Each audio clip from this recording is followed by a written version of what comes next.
Prayer for me is a conversation with someone with whom I'm passionately involved. Prayer's waking up to the reality that's there. And God, there's no reality greater than God.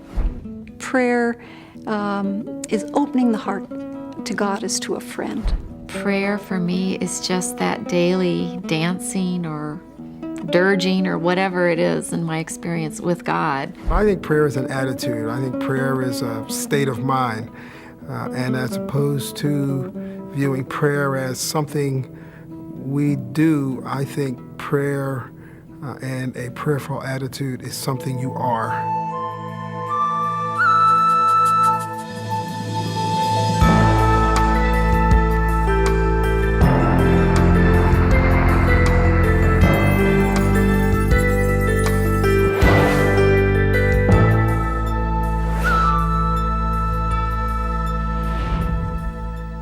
A man goes to his spiritual master and says, I've been trying to faithfully devote a whole hour a day to prayer, but my problem is I've got 3 kids and a demanding job, and there's hardly any time left at the end of the day for my wife. Tell me, what should I do? To which the master replies, pray 2 hours a day. So what is prayer? And why do so many people consider it time well spent? When I pray, I'm not talking to somebody out there, a being that I've never seen or known. I am talking with someone who is passionately involved in my life also. It's not just like a subordinate relationship. It is, but it's more than that. It's a relationship of friends that God wants most of all to be our friend and to have an intimate connection with us. I pray because I need to be heard and I need to hear, and because I get lonely.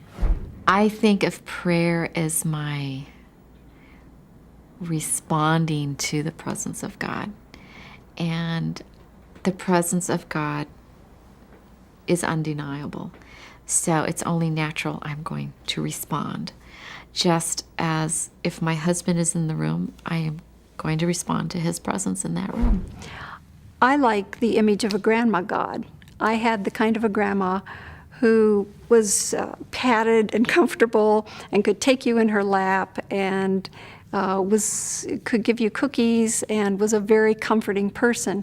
And I'm sure that my own grandmother has helped me see the comforting part of God.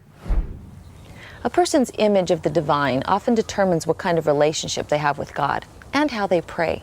Some people believe that just a quick check-in at the beginning and end of the day is enough. And others believe it's an all-day conversation, like John Street, the mayor of Philadelphia. I mean, I can't sort of get up in the morning and pray and then, come to work and say, well, I'll get back to that when I get home at night.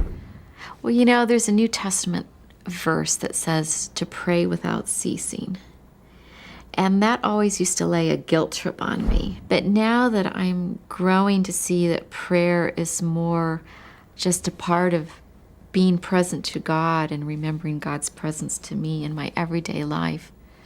That means when I'm feeling down, when I'm feeling sad, when I'm feeling angry, when I'm feeling happy and joyous, or when I'm, all the varieties of human emotions, God accompanies me in those. There's some days when I don't even want to be around God. There's some days when I wake up in the morning, there are people who wring their hands and say, oh, I didn't say my prayer today. And I think, some days I wake up and I say, God, I love you, but I'm out of here, later for you. And I know that he's never leaving me. But I want to be in an authentic relationship with him that I say, I need my space today, and he will respect it. And he does. That's the kind of God that I know. And so prayer is being engaged in this kind of relationship with this one that I can trust to respect my needs and teach me how to respect the needs of others. People find different ways to stay in touch with God. Sometimes they go so far as to develop special techniques to keep connected. Some of these techniques can be quite creative. I used to have a very small speaker that was hooked up to, like a little boombox, a little stereo. And I'd have that speaker right under the desk. And I would play tapes. And I was the only one who could hear it. And I've actually been in meetings and had people, you know, very, very agitated, and I'm hearing the music and they're saying what they have to say. It's not like I'm not listening and I'm not concerned, but I need to be in a certain frame of mind. I think God is always present, and that presence is healing and comforting and loving and warm, maybe sometimes confronting, but generally it's a very supportive, perhaps parental kind of presence, but often we aren't aware of it. And I think in our praying we become aware of it. Someone once said God was in the details, the little things of life, the things we take for granted. For many people, prayer is a way to sense God's presence in the most ordinary moments of life. As I'm cooking a meal or doing laundry, it's, God, thank you for these clothes that I can wash. Thank you for the food I can prepare. I'm wanting to learn more about experiencing God just in my everyday chores. I think that's really where prayer's at for me right now. You may need to stop and breathe deeply to really appreciate the air. And so prayer is a stopping to breathe deeply of the presence of God.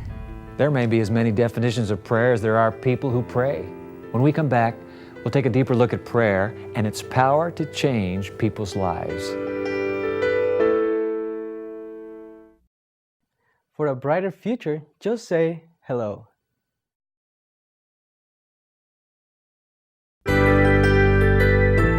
One of my most joyous forms of prayer is to sing. Sometimes it's just sitting down quietly. A lot of driving. I'm praying with my eyes open though. But I'd say when I was a little kid, I definitely prayed in a more paternal, maternal sense. And now I think I pray knowing more of who and what God is for me.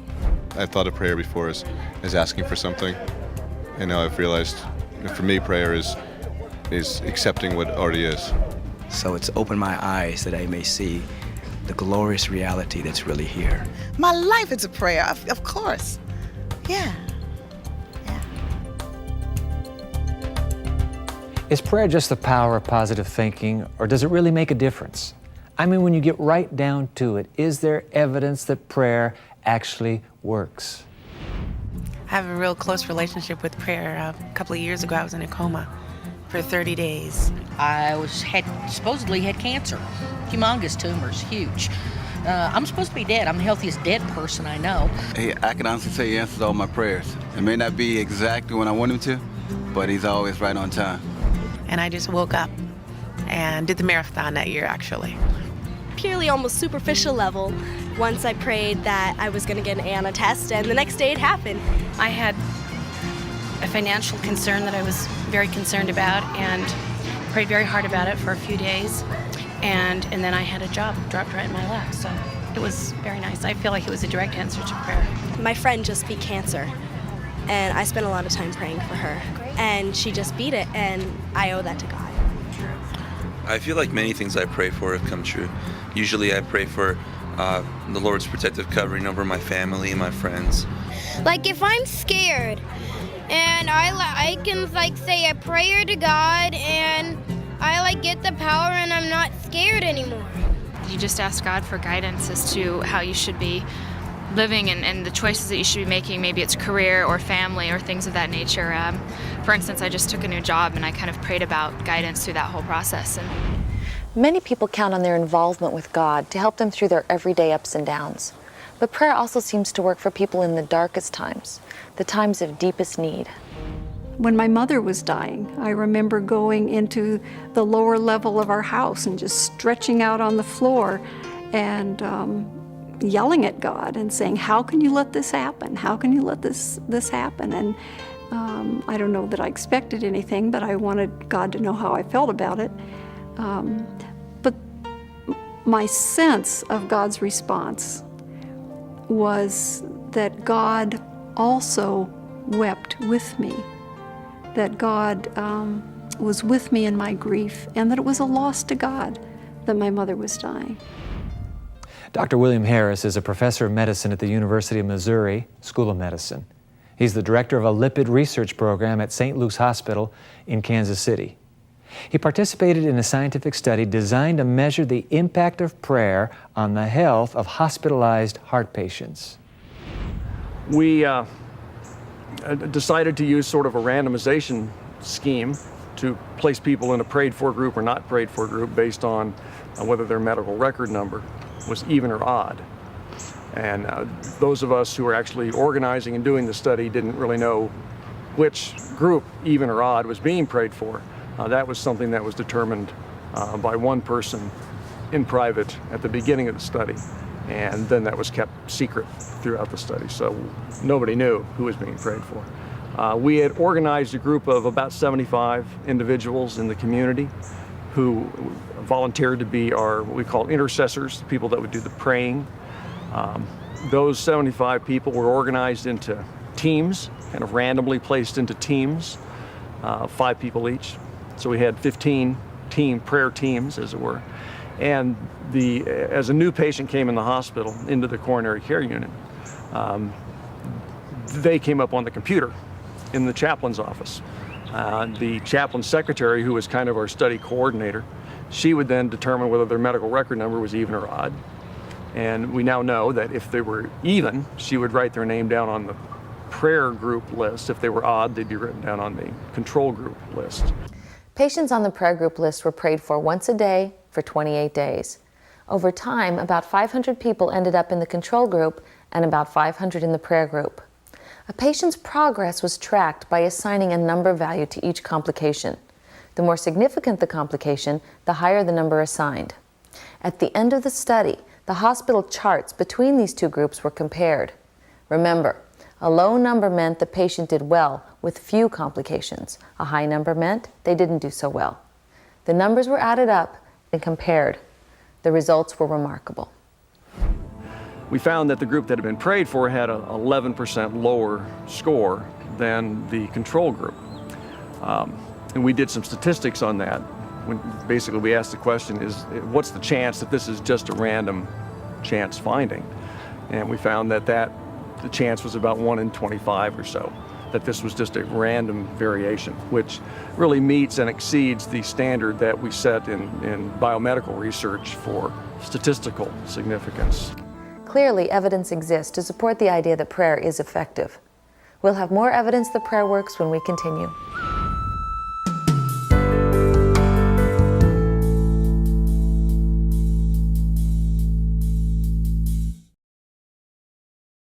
Hello. Hello. Hello. Hello. Hello.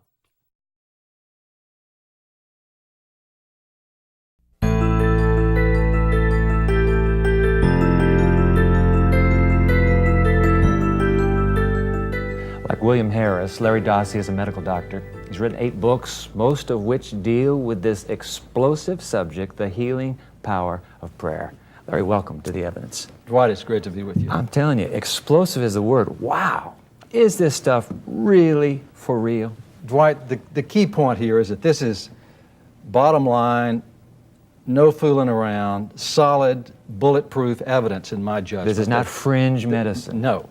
This is beyond what we call anecdote and just patient stories. Okay. This is an approach whereby we put prayer to the test like we would a surgical procedure or a drug. And you can hang your hat on some of these studies. Now, when you say we put prayer to the test, what kind of praying?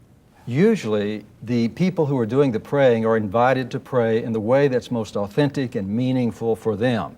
Usually, Christian has yes, Judaism, Jewish prayer, Islamic Hindu, prayers, Hindu, Buddhist, the whole thing. You name it. Okay. Now I've got your book here. This is your newest book, Reinventing Medicine, correct? That's it. You you actually spent a couple pages on this incredible study of AIDS victims. That's right. You took the toughest human condition and applied prayer. What happened? Well, the study did look at AIDS, for which there's no medical cure. And the people not only had AIDS, Dwight, they had advanced AIDS. This was not early AIDS. I see. And so in the double-blind study, again, Nobody knows. No one knows somebody's who's praying for me or That's not right. praying. Okay. People are treated conventionally with the best medical care, but half the people are extended what the researchers call distant healing, which often involved prayer. And so the people who... Now, when you say distant, excuse me, Larry, yes. but you say distant, you could be 100 miles away or 200 miles away, not just across town, or Try not down the hall. the other side of the earth. Is that These right? You have people, in some studies have been separated as far apart as you can get two people on the other side of the earth, Okay. and the effect All right. still comes through. So in the AIDS study, the people who received the distant healing, also known as prayer, Okay. died less frequently. They had fewer what we call AIDS-related illnesses that kill people with AIDS, such as meningitis and pneumonia. They had to go to the doctor less. They had to go to into the hospital less, and if they were hospitalized, they got out sooner than the people not receiving the prayer. Their mental state was healthier and better during the treatment period, and I will assure you that if what was being evaluated had not been prayer or distant healing, but a drug, this Yeah. would have been called a therapeutic miracle. Really, a breakthrough. By the way, this is getting into medical schools now? People are actually allowing this to become a part of curriculum? It's spreading. No. Really? How many medical schools are into this? Well, 7 years ago, there were only 3 who had anything to do with this. Currently, out of the nation's 125 medical schools, over 60 have actual courses looking at this evidence. Is that right? Duke University's in on this? Duke is big. This is the most high-profile study going on in the country now. Yeah. And in this study at Duke, this involves people with angioplasty who have to have this done on an emergency basis. That's where they dilate your coronary arteries. So they solicit prayer from prayer groups from around the world for the people in the treatment group. We have Hindu prayer, Buddhist prayer, If I Jewish were in the prayer. hospital, I would sure want to be on that pray group. Huh? Well, you should want to, because here's what the study shows. The people who receive the prayer have a 50 to 100% fewer side effects from these angioplasty procedures than the people who are just treated ordinarily. You'd better hope that you get involved in the pray for group. Yeah, fascinating. Now look at, not only, and this is what is so intriguing to me as I was reading your book, not only is prayer affecting the one being prayed for, but you've got a section here on the effect on the prayer, the one who's doing the praying. Explain. Yeah, this isn't often looked at, but it should be. You know, if you talk to people who pray and believe that prayer works, and you pick at them and you say, why do you do this? Sooner or later, they'll just sort of throw up their hands and say, well, you know, it kind of makes me feel good. Yeah. And so there is one study that looked at the health benefits not only of the group receiving the prayer, but what happened to the people during this study who were actually doing the praying. And they improved equally. The people's health who were doing the praying improved equally compared to the people who were receiving the prayer. So this stuff seems to be good not only for the prayee, but for the prayer as well. Okay, so I'm watching the evidence right now, and I'm thinking, I got to try this. What should I do? I want to become a prayer. Larry, what do you tell me to do? Here's what's most important. And if you were praying, you need to look inside your heart and see whether or not you have compassion and love and deep, genuine caring for the person you're praying for.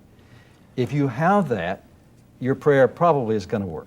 Not because there's something emanating from from the organism itself, because you talk about that's been actually squashed, but something else is happening. What's happening? I'm glad you brought this up. You know, people talk about sending energy when they pray. Forget energy. There's nothing that is apparently sent. No transmission. There's nothing seems to be transmitted. Okay. Here, we've got to go beyond those old energy concepts about how prayer works. We're into a new way of thinking here. This is tough for people to get over, because when we think about praying, we think about sending something to somebody. So it comes out of me, all thought consciousness now. It's received by I believe you call it the absolute, is that it? Well, the absolute is Okay. my favorite term for Okay. the Almighty, for All God. right.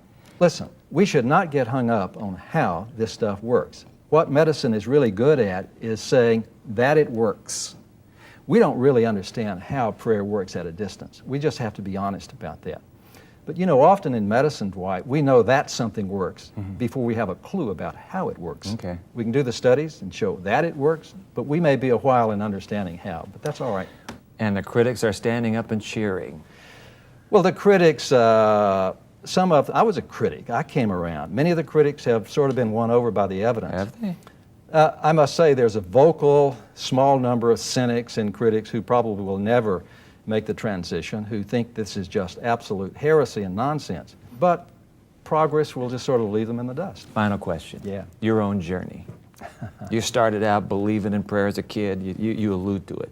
in both these books. Right. What happened? I went away to college, fell in love with science, Yeah. became an agnostic, Yeah. thought that I had finished with all things religious and spiritual. But after becoming a physician, I saw patients who got well with prayer. I bumped into the evidence for the scientific evaluation of prayer.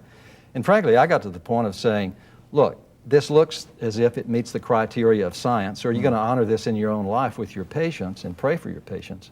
And I answered that affirmatively. And then I began to follow the research and encourage the research in this area.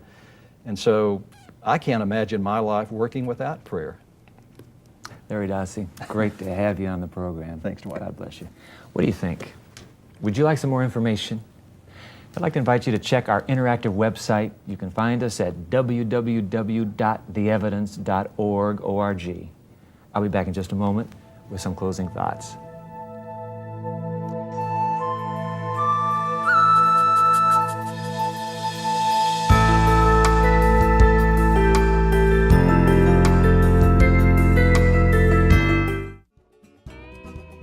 Learning English may be the biggest factor in the jobs you can get and the money you can earn. Hi, I'm Michelle, and I want to tell you about Hello Channel, an exciting new channel that teaches you English as you're watching TV. As you watch Hello Channel, you'll see, read, hear, and speak English, and before you know it, you'll be on your way to a better job and a brighter future. All you have to do is say hello.